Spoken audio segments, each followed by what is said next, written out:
I'd never seen it before, but The Empty Beach was a stellar viewing, beautifully shot. John Seal, cinematographer, has a fairly impressive body of work, strongly directed, enjoyably performed, rather well written.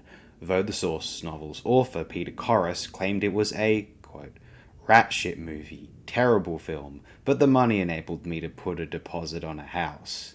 My stand up comedy line is that I much preferred the house to the film, unquote. With respect to Chorus, I think the film is a gallant piece of cinema, highly watchable, consistently enjoyable, and potently Australian. I wish it didn't glamorise the eastern suburbs as much as it does, although it does depict its occupants and culture as generally toxic as it is, and it might be worse now. The Empty Beach is a candidate for the Best Australian Film of 1985, although it may be superseded for me by a film called Fortress, which was released in Australia in '86, although had aired and was commissioned as a television film for HBO over in the States. Let's assume that Beyond Thunderdome doesn't quite count, being such an overt co-production, you know.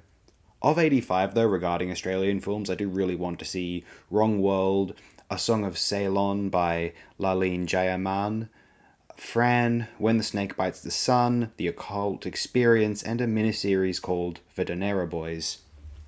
Empowering that such a filmic exercise could be conducted in Sydney, in an uglier part of Sydney, mind you, in my view at least, and it'll inspire me to be considering its accomplishments going forward. It sets a solid standard, and I'd recommend it to any Sydney denizen of the film's era, and possibly to some who were born and grew up afterward. You may assume that it is the best film upon you seeing it that Australian actor Brian Brown was ever in, but that is not the case, actually. That film is the far less seen, as of now, 1980 masterpiece, Palm Beach, by the major genius of this nation, Albie Toms. Palm Beach is as much a classic as any narrative film in Australian history, and I cannot praise it enough. Anyway, richly cinematic, thoroughly engaging, and a film which both appeals to the enthusiasts of the medium for its compositional strengths and to average Australians for its local attributes and assertiveness in being Sydney set and transforming the city into a potently filmic environ for this neo-noir work. The Empty Beach is a film which I now wonder, how did this escape me for so long, and why do Australians have such a short cultural memory compared with some other nations in the English-speaking world?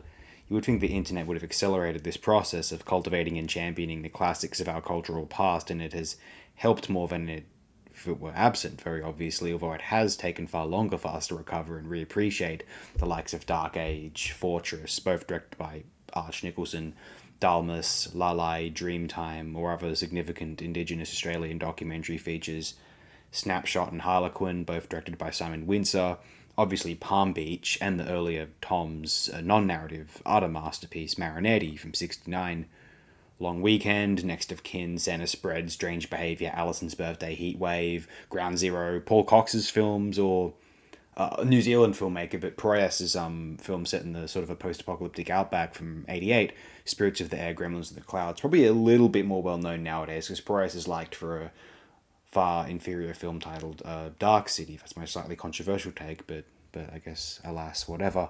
Anyway, check this one out, The Empty Beach. Hopefully the screen caps have already sold you on it sufficiently.